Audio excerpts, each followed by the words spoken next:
Hello everybody. It's Saturday. How's everybody doing? Welcome back to another day in the life of Entrepreneur Life, where we air every Saturday, 12 p.m. Pacific Standard Time, where we bring you great guests. So we first like to, of course, thank all of our followers on all of your favorite podcasts, wherever you're listening from. And thanks for always following us and keeping up with us and enjoying our show and enjoying our guests. We really appreciate you, and for everybody who's tuning in live right now. So I am one of your hosts. I'm Rose from McDonald Bookkeeping Services, and I'm here with my co-host. Hi everyone, it's Shamar here with SWHR Consulting. I am sorry, I'm trying to figure out why there's flag like that. So today, as everybody can see, we have a really good guest on the show. I think he's going to be a great guest. Oh, stop. You look fine, Shamara. You look fine. Okay, good. I'm just like, okay, good. So let's talk about our guest today. Of course, they can kind of see him on the tickler on the bottom, but I think he's going to be a great guest for everybody who is a consumer. So go ahead, Shamara. Hi everyone, again. So as she said, we have a great guest today. His name is Tom White. Yes. Yes. Here is a host and director of On Air a life sales business. He was actually he appeared on QVC, so I'm excited to hear all about that. Yeah. Honestly, I just want to get him on the show, and he talks all about his history and his background and everything like that. And also, he was on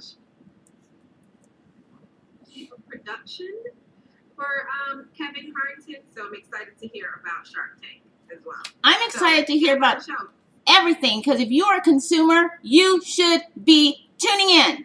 So you guys better listen to that replay for everybody who's got products to sell. Okay, so anyway, let's get him on the screen, because that means I need to create some so I can get on HSN or something like that. So let's get him on the screen here. Hey, hi, Tom. Hello, Rose. Hello, Tomorrow. We're good. Thank you for coming on the show and accepting our invitation. Sure, my pleasure. So if you could tell our guests a bit about, actually how you got started. Why?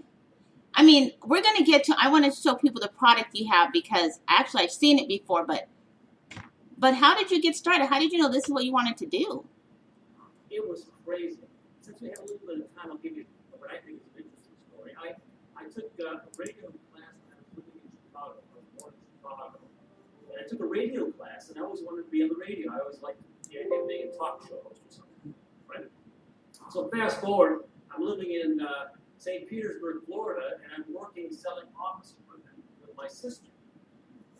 And I did that for about 3 years, and in the meantime, I learned how to type, because I'm selling typewriters. This is speaking before word processors were selling, right? I get a job with Craftmatic adjustable beds. I get fired 2 days before Christmas. This is kind of an accounting thing. I told him the check was in. The check wasn't in anyway, so the guy had to fire me. So I go to Home Shopping, and I apply for a job as an operator to take orders. I was used to eating on a regular basis, and I knew I could type a little bit. So I passed the typing test, and as I'm walking out, so my little radio broadcasting mind kicked in, and I tell the guy, I said, I think you could be a host here at Home Shopping. This is 1987. And he hooks me up with an audition. I wear my only suit. I'm 27 years old. Yeah. I go to the remote location. They got one engineer. The studio is empty. They hand me 3 products. They hand me a hair straightener, a pest repeller, and a cappuccino maker. I know nothing about any one of those products. I don't drink coffee. Never straightened my hair. Never had a bug thing in Chicago. Anyway, I was horrible. I auditioned, and I was horrible. I couldn't get anything right. Bumbling and stumbling and bumbling, and it lasted about 5 minutes. I tell the guy, well, I'm done. And he goes, all right, we'll see you around. I go, not after that. That was a train wreck. That was a mess. And so I go home, and I get a call a couple of days later, and they said, hey, we want you to come back in and audition again. I said, what? So I watch a little bit more of the show, and I get, a bit more of the report, go back in, they hand me 3 products. These products, I do not remember what they were, but I do about 15 minutes, American Express, Visa, American, 30-day guarantee, lock on toll-free numbers, fix the product, and then I go home, get a call a couple days later, and they want me to come in and talk about making an offer. So I take a tour of the studios. I'm scared. It's 250 live operators, live TV. I was like, what have I done? I'm way over my head on this. But I said, let's just go forward and see what happens. So I get in the office with the then vice president of the company. He offers me $18,000 to start next week. So I jump at it. Wow. That one was $15,000. And even though I was a nervous kid, I turned around and I asked him a question. I said, may I ask you a question, Mr. Rutger? He goes, sure, what do you got? I said, is it common that you'll have somebody audition twice? He goes, oh, no. The guy never turned your microphone on the first time. We have no idea what you're saying. I love it. That's crazy. So I worked for them for 10 years as a host, and I worked for them as a director of honor talent for a couple of years. That's where I met my wife there as well, Terry Jones. She still works as a guest at HSN. How does a person know? I wouldn't say a person. How do you know? For people who sell consumer products, Yes. how do you know, or how would they know what is good enough or marketable enough to sell to be on HSN or QVC? I mean, how do you determine that? It's a good question because you don't want to waste your time. Yeah. You look at the demographic and you look at the people that are watching HSN and QVC. Mm-hmm. If you had a bell curve, the top of that bell curve would be a 50-year-old woman, maybe 52 years old, but that's the woman, that's the person, that's the key. Most people are in that demographic. Mm-hmm. So if you can solve a problem, I always say this, if you can solve a problem for that person, then you can, be on that show. Most of the products I would sell would be either an automotive product or a product for your house. Mm-hmm.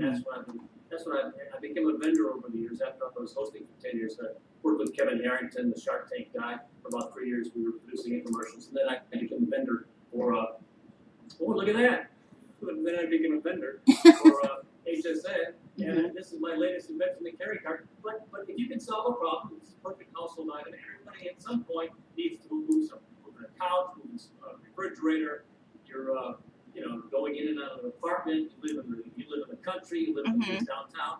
This replaces a wheelbarrow, a hand truck, a dolly, and even turns into a 4-step ladder. Thanks for showing that. But to solve a problem, I used to sell pop-up painters. I used to sell snap-over wide-angle mirrors. I used to sell lights that go on if the power goes off. So just about something that anybody can use. Anybody watching the show can use. So how does a person actually? How do they actually get their product or market their product just to even get on QVC to know if it's something that they're even interested in for any of these online marketing, these shows? Well, if I was going into the business today, I would see if I would find whatever that item would be as inexpensively, whether it's an invention or it's something that I found that I can private label. Like the lights that I found them in China, and they were out there, they were built, but I just put my label on it. I call it the what-a-light. Now this carry cart, there was something invented like that many, many, many years ago. I just improved it, got a patent for it, and then I trademarked the name. All these things can be done relatively inexpensively. Sort of the trademark's $150. Not cheap. Oh. It can be done. The patent was a bit more expensive. Mm-hmm. Trademark usually takes about 6 months to clear. But if I was going to find, let's say I found something, in the business we call it a widget. It's a general name for some item you've got. So if I found something that isn't commonly found at Walmart, wasn't commonly found somewhere else, then I would test it with a Facebook ad, $5 Facebook ad, see what happens. I would test it by selling it on Amazon. And if I found that it was selling well, 10 pieces a day, 15 pieces a day. It all depends upon how much advertising you're doing. Then at that point, I might find representation. You can approach QVC or HSN via the internet, but it's probably very low percentage that they're going to invite you to come into the studios, come into the facility to pitch your item. You're much better off using a rep that is familiar with the buyers. You're going to get 5 to 7% of a commission, but they've got a phone call. They've been dealing with those folks for 15 years, and the buyer's going to answer the phone, and the buyer's going to have a conversation. And they're interested in the product, and you say you've got this track record where you've sold it on Facebook, you've sold it on Amazon.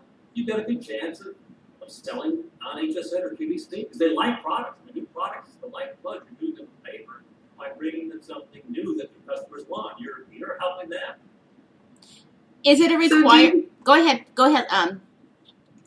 So Shamar. I know that you mentioned, how to kind of get on there, but typically do you, when you do have an invention, do you try to go in front of like a focus group first and have them test it out before you kind of market it on Facebook and things like that? Is there something like an initial step before you take that plunge to see if people would be interested? You could do that, but if I found something, it's so inexpensive to make a video these days of just demonstrating an item and literally a $5, $10 ad on Facebook to just test to see what kind of response. I try to keep. There's two things I try to do. I try to keep my cost of entry small. So if it doesn't work, then I'm out. It's just a small amount of money. Right. And then I also look for items that were popular maybe 10 or 15 years ago. We call that in the business old gold. Something like I remember my wife used to use these pads on her shoes because the high heel shoes would shape her skin, right? Mm-hmm. Well, I was able to locate pads, silicone pads like that in China. It's not a common item. People probably walk by that thing 1,000 times a day, at the store. But if you're at HSN, it's a TV show that's going to focus on that particular item for 8 to 12 minutes. So so if you find something that's not commonly out there, it's something you can sell on Amazon, Facebook, or certain HSN. So, but yeah, I don't know that I would spend a lot of money in focus groups. I prefer to test that on Amazon. There's the customer going to tell you right there and then whether you got an item or not. That's kind of an inexpensive focus group, in my opinion. Is there a requirement to have your product patent or trademarked before you can even approach them? No, absolutely not. However, the trademark does allow you to go in a special category when you're on Amazon, and that's important. Like I said, it's a long process, 4 to 6 months to get the trademark. But once you get that, Amazon's going to protect your product. Let's say I go on Amazon and I name something, Tom's widget, and someone else could come in, and I'm spending a lot of money advertising Tom's widget.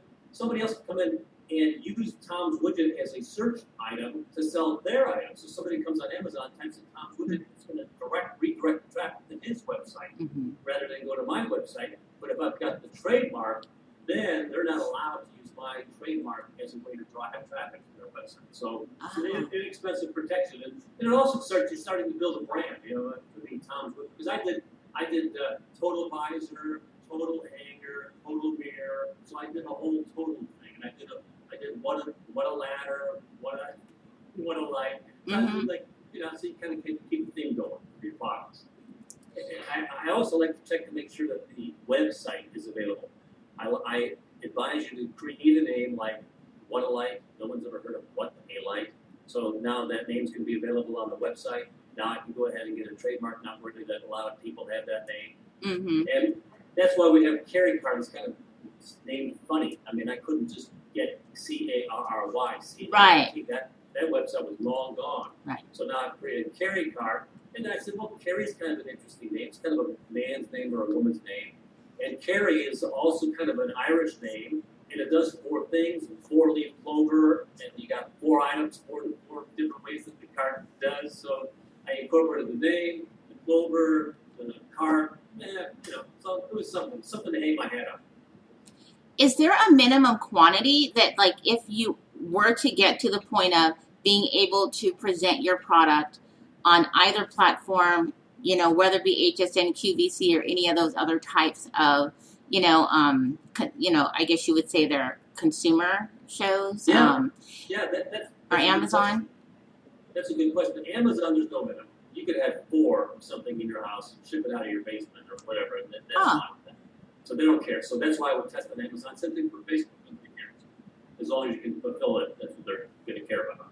And then, as far as quantity, there's the rub. That's why you want to test on Facebook or Amazon or eBay, because when you go to QVC or HSN, they're going to ask you to bring in a minimum of $30,000 or $50,000 per product. So that's where it gets a little bit expensive. I mean, I just recently got an order for 2,200 pieces of the carry card, and Oh my gosh! Yeah, so that becomes a little bit of cash. I got to scramble together to get into a pile in order to make that purchase order. But I know that the item sells, and so I'm comfortable with making that type of investment. But I wouldn't do it out of the box without testing. I have a very good relationship. I've been with HSN for 30 years, on and off, as a vendor, as a host, as a guest. So I was able to come in on a very small purchase order and test it, but I was pretty confident I was going to get a fair shake. And, I knew the item, it was old gold. The item did very well. They sold 4 million pieces about 20 years ago. I'm in commercial. So I was pretty confident that this was a good product to be involved with. So, Have you seen, has there ever been any kind of conflict with, for example, a product that you saw that was already made and then kind of taking it under your wing and kind of spinning it a little bit to be under yours when it was already in existence? Have you ever had any conflict there? Well, it's an interesting question. About 10 years ago, I started as a vendor, actually about 15 years ago, with an item called, I call it the Total Visor. And it's a kind of imagine, have you ever heard of blue blocker sunglasses? Yes. Right? Yeah. They've got those amber lenses on the sunglasses. Well, they blue blocker back in the 80s, in the late 80s, they took that lens and they made kind of a rectangular lens that you would put in your car and you would attach it to the sun visor, and when the sun was blinding you, you'd flip it down and now you can see like looking through a sunglass. So I remember that when I was hosting in '87 that Blue Blocker had invented that piece. So I sourced it in China back in the early 2005, and I brought it back in. You might see that same lens being offered today. They're calling those tech glasses, TEC tech glasses that you can see through, see at night, see through soccer vision. So now that's come all the way around. Now they're using somebody else is taking that same idea. It's not patented, but you can trademark a particular name. And the demonstrations, I was doing that same demonstration with the yellow lens for night vision and the amber for day. And so they, and then I brought the one alike to market about 10 years ago. And about 3 years ago, I was knocked off by MSN or one of those SC.TV products, and they went ahead and they copied the whole pitch. Shot for shot, they just knocked it off. But in the meantime, I sold 100,000 of them. So I could have sold more. I was not. Things happen. I'm not unhappy. It was good. It was a good one. You know what? I want to know about the. I don't know what you call them. I don't know if you call them hosts. I don't know if you call them models. But every time I watch any of those shows, they have people that, I don't know if they have to research and practice the product. The people who sell the product, what do you call those people on there? Well, you got two people. You got the host of the show, which is they're an employee of HSN or QVC. So they're going to be there for the entire 1, 2, or 3 hours.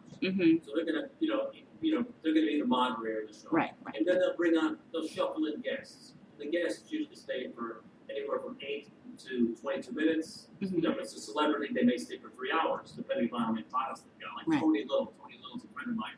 Tony might have a 3-hour block or a 2-hour block. They do 2 hours 6 times on a Saturday or Saturday and Sunday. So we're called guests versus the host of the show. So then they have to study all of those products, because when I watch them, I'm like, there's a lot of products. Well, now I tell you, the hosting now versus when I hosted is different. It used to be I hosted, I didn't have any guests. I was talking for 3 hours straight without any guests. Well, we took a lot of phone calls. We used to take 9, 12 phone calls an hour.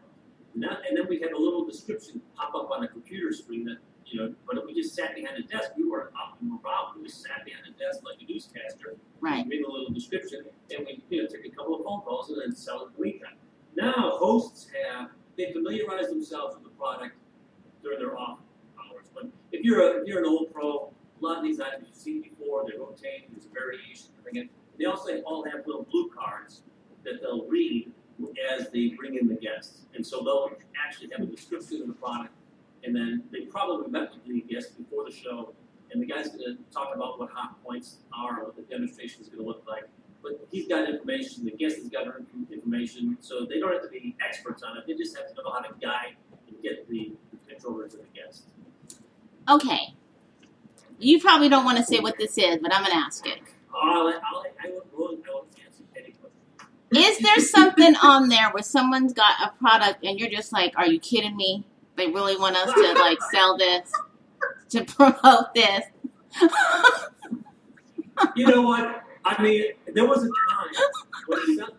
time when somebody got sick and they looked around and who's in the building. I ended up doing a 3-hour ladies fashion show. I know nothing about fashion.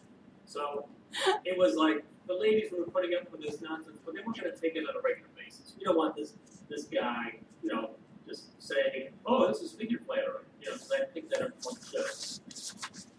But what about those products that you just how did it even make it on the show? It's just that sometimes that. And so with the marketing that you mentioned and, in terms of getting people that are interested, sometimes I'm like, I don't understand.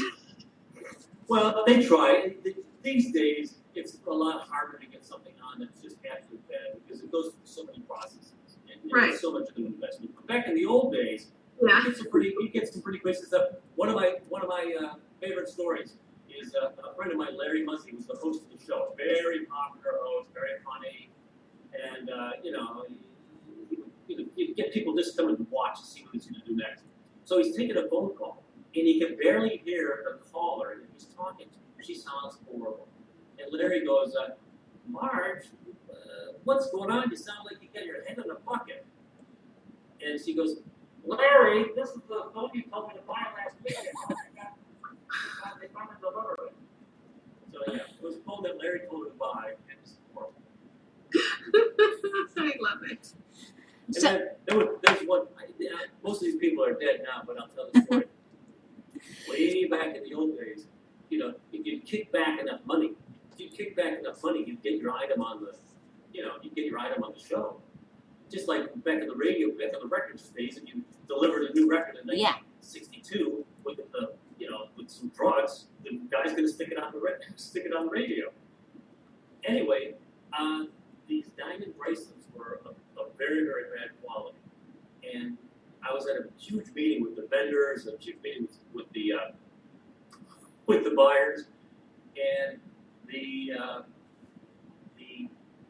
buyer said they wanted to return the diamonds to the vendor, and the vendor told the buyer, he goes, "What are you talking about? We've already paid a very high-ranking official in the company the kickback money that these diamonds are on a one-way street. They were never going to come back." So it was a funny story.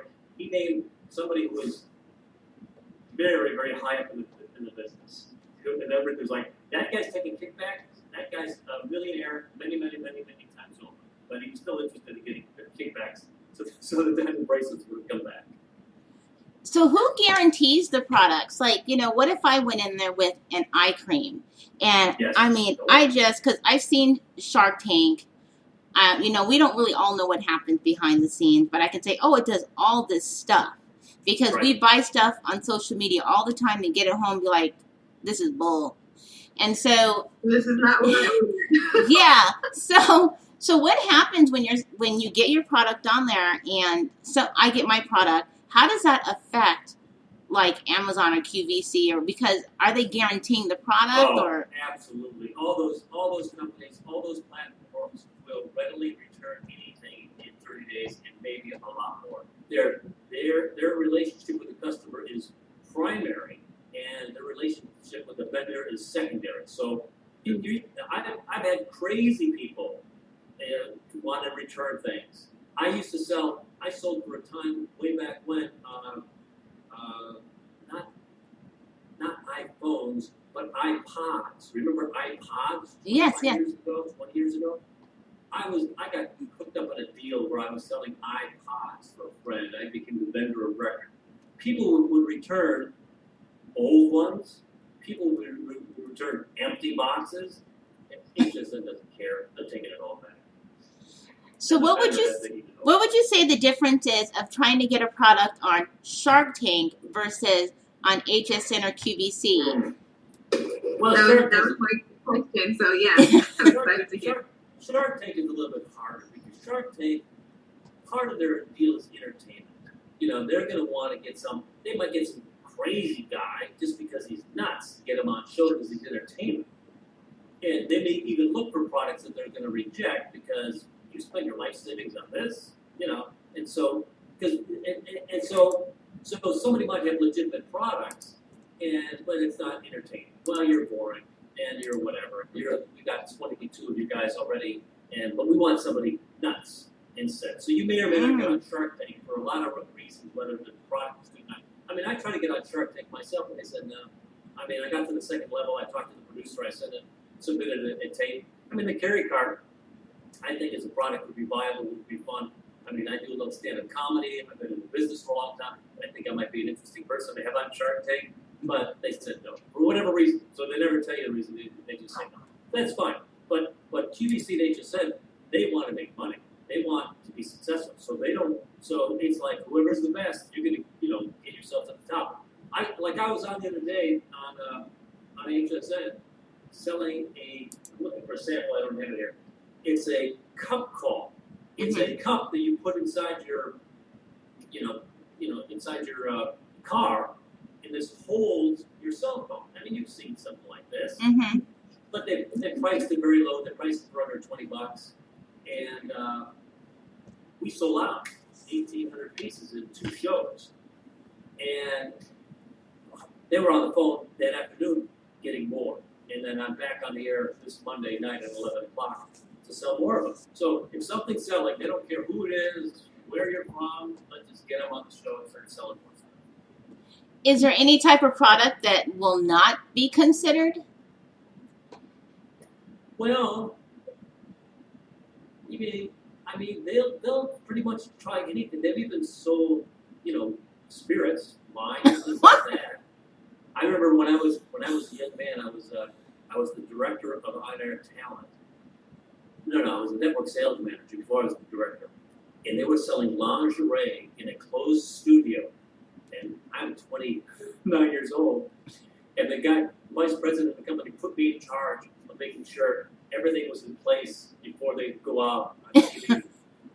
I said, I can't do that. So I asked a woman that worked for me, I said, Mary, will you check everybody? I can't be eyeballing the models as they go on. I'm going to be in jail. So they sold lingerie. I think they even sold, at some point, with Ron this year, sold sex toys at 3 o'clock in the morning. Oh, my God. Oh, that's another question. Because yes. Why is it that it's always really late at night or something? Why is that typically the time frame that they sell products? Who's up that time? Oh, you'd be surprised. I used to host it from 3 a.m. until 6 a.m. back in the late 90s, and we do $100,000 of the business in those 3 hours. Wow. People are shopping in infomercials because the infomercial time is very cheap at that time. You can get it very cheap, half an hour you can get a half an hour on your local TV station for $50 probably from 2 a.m. to 2:30. Wow. But you can't get it like that for then you're going to spend $5,000 for that hour on Saturday morning. So it all depends. It's all So okay, so if I were to, I'm trying to put this the best way. So if I were to get a product on HSN or QVC, is it a requirement that I would have to be on the show, or can you just be like, no, just have one of you guys? It's best if you're doing an item you're passionate about and you've got the skill set to do it. It's best. But sometimes, let's say you live in Los Angeles, well, the studios are in Tampa. It takes you a day to get down here. It takes you a day or two to do the shows, and it takes you a day to get back. So you may be away from your business for 3 to 4 days for a 15-minute show. So versus hiring some local talent for $400 to $800 to go out and do that show. There's no hotels, there's no rental cars, there's no meals, there's no air flights. So you got to do the math at some point. Is it cost effective that a local person drive down 18 minutes, do the show, and go home, and pay them a few bucks? So I mean, I'm local talent. I do products like I just did the other day for Telebrands or whatever whatever would suit the category that I'm allowed to sell in. And usually it's automotive, housewares, things like that. So being that there's a minimum, at least like you were talking about, except with the exception of Amazon, what happens to all the items that don't get sold? Do they just take them home and try to sell them, or is there like a recurring where they keep them, I'm not sure. No, I understand what you're saying. If you sell HSN or a QVC 1,000, like if I have these 2,200 pieces and I'm bringing in the QVC. If they don't sell and QVC decides not to air it again, they're going to make a phone call to me and say, where do you want us to ship these? And whose cost? Oh, yeah, it'd be very painful to have to take those back. That's for sure. So, but my relationship with HSN is much better. Once they bring in an order for 4,000 pieces or whatever, they own them. They own those pieces. So they're going to work. They're going to work through them. So when you're initially involved with QVC or HSN, they're going to make the terms very, very much in their favor. They're not going to give you any, favored nations. I've been a vendor for HSN for 15 years. So tell us a little bit about As Seen on TV. How does that one work compared to HSN and QVC? All right. Well, As Seen on TV is a oddly enough, it's like don't tell anybody this, all right? So if you I see As Seen on TV when I'm in the Walmart line. I know. Well, here's the secret. Nobody knows this. This is between you and me, ladies. Okay. Anybody can use the As Seen on TV logo. It's not registered as a trademark for anyone. What? Don't tell anybody. So if you come up with an item, we got a lot of listeners. What's that, Rose? We got a lot of listeners, Tom. Being smart on it. If you get an item, you can put As Seen on TV on it. And now it may be a live, it's never be on TV. Put it on, if it's on, maybe it's on your Facebook. That's kind of a TV. but the truth, I love it. But the truth is, it's not a registered trademark. Nobody owns that logo. Anybody can call it As Seen on TV. Now, usually, As Seen on TV is somebody like the major brands, like Telebrands or TriStar, where they've actually done 30-second commercials or 2-minute spots, and those are the items that they're selling on. And you can buy it, call now, buy it. Hey, free shipping. We're going to double your order. So we got that type of, advertising moving on, and those folks learned late. They learned in the late 1900s, like 1995. They decided, because it used to be. And you ladies are probably too young for this, but it used to be when Ron Popeil would sell the Pocket Fisherman or the, whatever he was selling, the spray can and hair in a can, Ron Popeil, one of the founding fathers of As Seen on TV stuff, part of his pitch was, you can't find this in stores, all right? But the reality is you generated interest. People want to go. They don't want to mail order. They want to go to the store and get it. So now they decided that no longer going to do, we can't find this in stores. We're going to advertise it, and then we're going to drive people to Walmart, drive people to CVS, and so they can see all that whole little section of As Seen on TV. It's been a tremendous, a cash cow for the folks that create those types of products. I mean, they used to just get paid. People would send in mail in a check. Now people can walk down to the store and get it. So it makes life a lot easier and a lot more profitable for everybody involved. If a consumer gets a product on any of these platforms, is there any, I say, regulation to where, because whether it be HSN, QVC, wherever, they can't market it any place while they're in that platform. They just have to allow the show so the show can make their percentage, their markup, their sale. You know, like they maybe can't have it advertised on their website or someplace else. It can only be on a certain period of time on HSN or only be sold on Amazon. You know what I mean? There are no rules to that. No rules. So as long as you're not violating some federal rule, which I can't really see you doing, but each platform, it's a very good question, Rose. It really is an excellent question. But each platform tries to make the product a little bit different than the other platforms. Like the HSN TV, buy one cup of all, get the second one free. All right? Or HSN, someone's going to create a cosmetic line where we're going to add in a bonus eyeliner or something. So they're going to make the offer just a little bit different. So we're not going to sell 2 for 1 like we're doing on TV on the HSN TV ads. We're going to just sell 1 for $19.95, you know, on HSN or on QVC. So the offer is going to be a little bit different. The offer on TV is going to be one thing, and the offer, I'm going to say TV being like commercial TV, like CBS, NBC, you know, Lifetime, versus HSN, QVC. So they're going to try to want to, you know, make the offer a little bit different so they don't kill their sales at the retail or kill their sales, you know, that they're advertising for the Walmarts and CVS's, but they want to make something unique and special for people that are watching HSN and QVC right at that moment to try to encourage them to down right at that time. And Amazon and eBay, they've got nothing to say. Amazon, everybody wants to be the best price, and Amazon will penalize you if you're not the best price by taking away a buy button.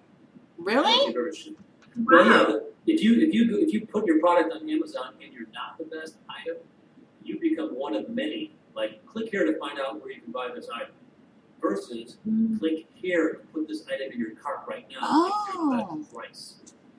So really? It's a couple of things you want to learn if you're putting on Amazon, that you want to be the best price. And Amazon, of course, loves when people are competing for the best price because it's just going to increase volume and your profits go down while you're fighting with your neighbor, you know, to get the best price on something. But they don't care. They just want to sell widgets. And but so between watching your pricing and making, you know, spend a couple, you can do the trademark yourself. Go to, you know, ustrademark.com and they'll, you know, walk you through the whole process. It's not complicated. And I think it costs about $150. I would recommend that if you've got an item that you think is really going to sell, get the trademark. Now I hear when you trademark something, it's really best to there's further processes. If you can kind of explain how that process is, you know, like having people monitor it all the time to make sure it's not being manipulated or used. Yeah, well, you're going to get protection. You'll have to find somebody who's violating your trademark. I mean, nobody's out there looking to see if the carrying card is being violated. I would have to employ people to look for people. And right now the card is selling fine, but it's not selling so well that people are going to try to, oh my gosh, let's call ours the carrying card. Yeah, it's kind of a unique item. But you're obligated to protect yourself if you know your trademark's being violated. So what about the rumba? Because that was a super popular item when it came out. So tell us a little bit about that. That was the first item I ever sold as a guest on HSN. And that's got to be 15, 16 years ago, something like that. And that was the first time that the Roomba was ever sold on TV outside of an infomercial that really didn't do very well. They had an infomercial that they produced, and it really didn't do very well. So their only way to market this item in the entire country was on HSN back in 2004. So me and this other guy, we created props and demonstrations. We kind of looked at their commercial. We stole what we thought was a good idea. Then we added a couple of different things. Yeah, but we sold the Roomba back then, and through that success, they were able to then evolve the product, and through that success, were then able to bring the product to Target, Walmart. They had some retail because they were selling so well on HSN. I remember they flew me up to Boston where they do all the robotic testing, and we were going to do a Today Special on HSN. Very early, like 18 months into the process. And the guy calls me over, like the president of the company, goes, "Just tell you, if this Today Special doesn't work, we're going to go out of business. So no pressure." So in regards to like getting, in like Walmarts and the Targets and things like that, is it typical that once they see you on HSN or QVC that you probably get a good chance of being in those stores, or is it kind of? It doesn't hurt, that's for sure. If you've got a track record, it doesn't hurt. I have a hard time getting into like hardware stores because my item, when you look at it, it's like, what is it again? If it's just sitting on a rack? It looks like a walker, actually. I thought you were. It's crazy. So I really need to make it full-size infomercial to what's going on? Yeah. So that hurts me a little bit that people look at it and go, what's going on? But this support things based. Hey, my battery's running out. I'm at 9%. Now, may I say something? Yes. About the carry cart? It's 4 items in one. You can see it's a dolly, a trolley, a hand truck, and a ladder.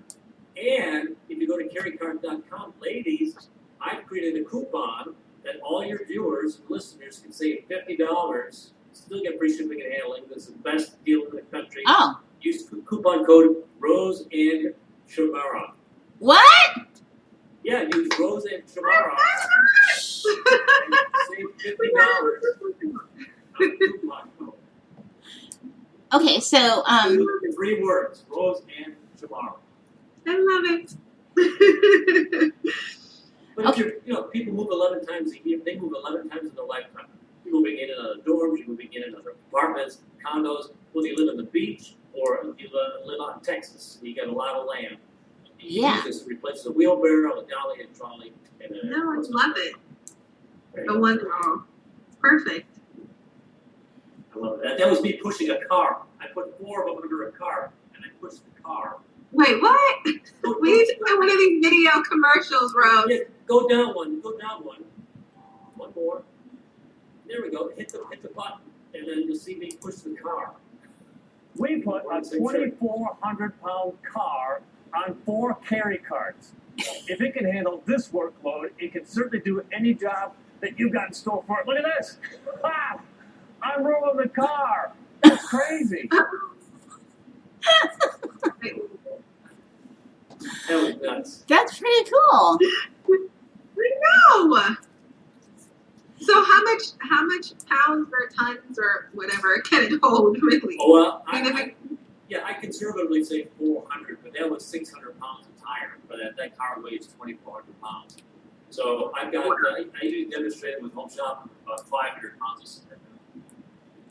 Okay, let's talk about the current situation right now. I think because of in the current time that we are in, with the whole COVID thing, I think it's changed the whole concept of. It seems like everybody is trying to go online or now rediscovering. Do you think it has brought more people in trying to get now onto these types of shows and platforms? Because things have become so virtual now. Yeah, there's no doubt about it. Business for HSN and QVC has gone up significantly because more folks are home. And I also found, I just was reading a letter from the president of Lowe's saying business is taking a huge jump. Look at that.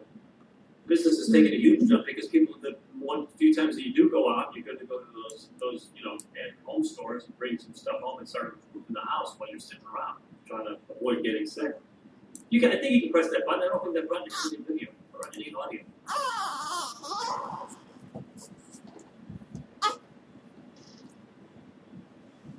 So there's as a dolly, then it turns into a hand truck. Notice you don't need any tools to go from position to position. Here we go, 300, 400, 500 pounds. Cinder blocks. That's so cool. Oh. There you go. Oh. Wow. I mean, and it's takes up the space of a push broom when you're storing it. So it's all in one. Or replaces. Wow. No, seriously. Wait, let me watch it again. Hold on. I know, Mom. Wait. So it's a dolly. So you're moving stuff in and out of the house, and it's oversized. Now it flips without using any tools. You just flip it into the hand truck, moving things in and out of tight spaces, up and down stairs. Now you're unloading from Costco or Walmart or Home Depot, bags of mulch, bags of cement. Now everybody needs it's a safe, certified 3-step step ladder, and stores in about the space of a push button. Wow, that's I like it too. impressive. In the ladder mode, you can roll it around, so you have to drag it and pick it up. That's really impressive. So is that something that you are think? So, but you can't get this in store, right? Everyone can use. Those are my daughters. You cannot get those stores. And what's the cost for them now?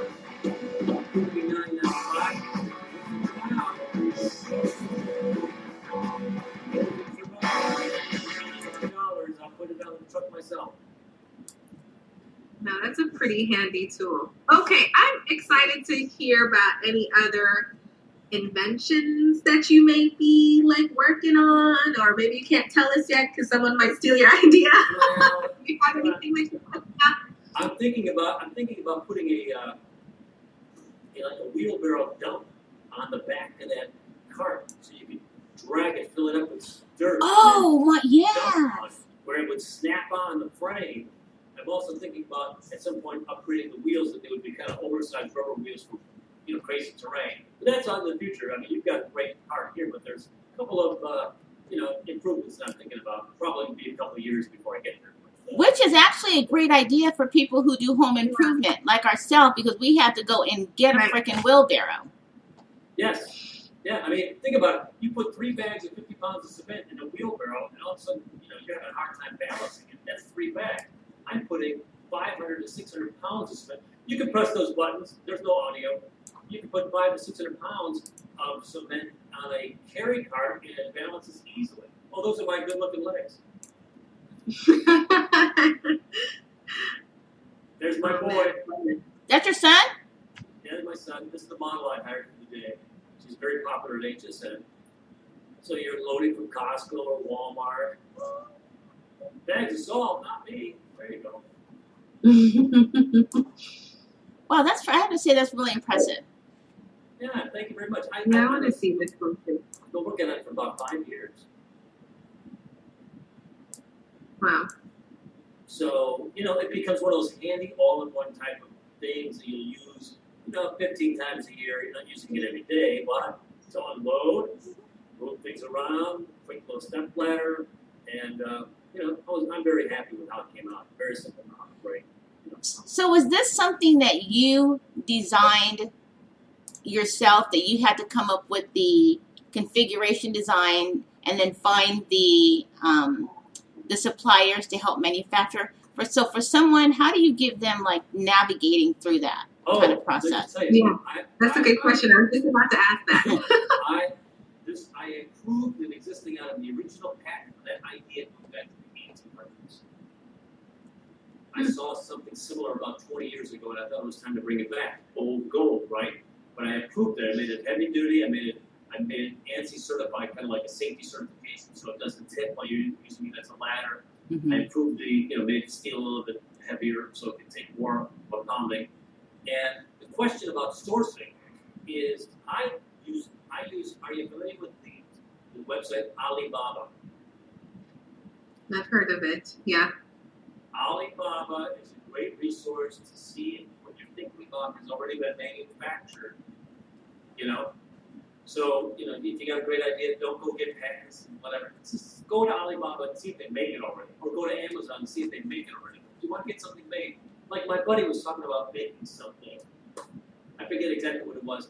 And he was wondering, how do I get this thing sourced? Well, I said, well, first of all, try to make a crude prototype. Mm-hmm. Whatever your idea is, try to make a crude prototype. Get products that already exist, tape them together so somebody can get an idea of what you're thinking about. And then go to a manufacturer on Alibaba.com that makes something similar. Like I located the guy that made carts, made shopping carts. Well, if you make a shopping cart, you can probably make a carry cart. I didn't, so I wanted to use because he's familiar with metal, he's got suppliers, he's buying wheels.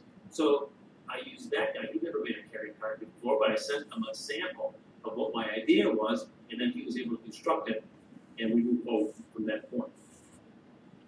So what do you say to those people that are, have this great idea, but they keep getting like, no, they keep getting, no one's going to buy it. No one's going to buy it. Well, and then Inventions are us. The beauty of it is now you've got a lot of the doors. Who cares? Who cares if CVS doesn't take your item? You've got Amazon and you've got Facebook. You've got your own webpage. So if you can cobble together a little ad, you can go on Amazon or Facebook for not a lot of money. You've got an item, and you've got a little bit of personality. Put that camera on you and sell your stuff. Put a $5 ad on Facebook and see if you can drive some sales. Maybe commit. I'm going to commit $200 for the ads on Facebook, or I'm going to run an ad on Amazon and see if I can drive some sales. You don't have to get yes from anybody else anymore. You can really do it yourself because of those platforms. I mean, it's nice. It's nice to go to a big one. Oh, I'm at 500%, lady. I apologize. So it looks like we're going to have to wrap up early, Rose. Well, yeah. I'll let you know when I'm one. So I do have a final question is, once you can get a product on one of those platforms, because sometimes I see, like Ms. Rahi, the same people come back and back. So if you get on there that one time, does it kind of secure you every time when you get a product, say, hey, I have something new? Or is it kind of going through the whole process all over again to see the new product, the steps, if we want to sell it? Well, HSN, it's always path of least resistance. If they've got Tony Little as a person, or Droga Mangano way back when, they started funneling products from Joy. So Joy, she invented 3 or 4 things, but then a lot of things were conquered. Kind of like a musical artist. She may bring her first song as something that she's written, but then other people start writing for her, and so that person, right. It's not always the same thing. Yeah, if you're successful, it's going to snowball in, and they're going to want to do more business with you. You bring a different punch. You're going to get their ear. So, of course, it's best. It's a good place to be. And so you will see the same person. They want fresh, but if you're going to be the same person, you better be updating the product you're bringing or bringing in new products. May I tell everybody how to contact me if they have a question? Of course. That's what we're going to ask you. And we actually have you right at the bottom. I don't know if you see it. Yeah. I love that. I really appreciate that. So if they want to ask me a question, or they need representation, I'm not a rep, but I can direct to a rep that gets you on QVC or HSN. Tom Wise, WISE, @carrycart.com. You can call me, text me or email me there, and I'd be happy to help anybody. Well, we are going to close out our Saturday show, Shamara. Well, thank you so much again, Tom, for being on our show. Thank you for sharing all the great information about your past and how to get onto QVC and HSN. And the fact that you can put as seen on TV and anything. So, Rose, we need to come up with Wait, we're going to do an as seen on TV background for our... Right? But yeah, thank you so much again for being a great guest on our show. And we appreciate you. And give them one more time how to reach out to you, and then we'll close the show from there. Sure. Tom Wise, WISE, @carrycart, KERRYKART.com, kind of spelled funny, or carrycart.com, KERRYKART. And I'm sure there's a link to send you a message, or there's even a phone number there. But don't forget the coupon code. Yes. Rose and Shamara. Spell 3 words, Rose and Shamara, and say $50. That's the best deal in town. You can't buy it better than that anywhere else. On HSN or Lowe's or anywhere else. That's the best deal in town, and we'll still do appreciate it. I'm taking a beating. Hope we want to say thanks for having Yes. Thank you. Well, you have a great Saturday. Thanks, everybody. Thanks for everybody who was listening on one of our favorite podcasts, and for all of you that I see that are watching actually on YouTube. There's quite a few of you on YouTube, so we appreciate you guys watching the live. Have a great weekend, everybody, and we will see you next Saturday. Bye-bye.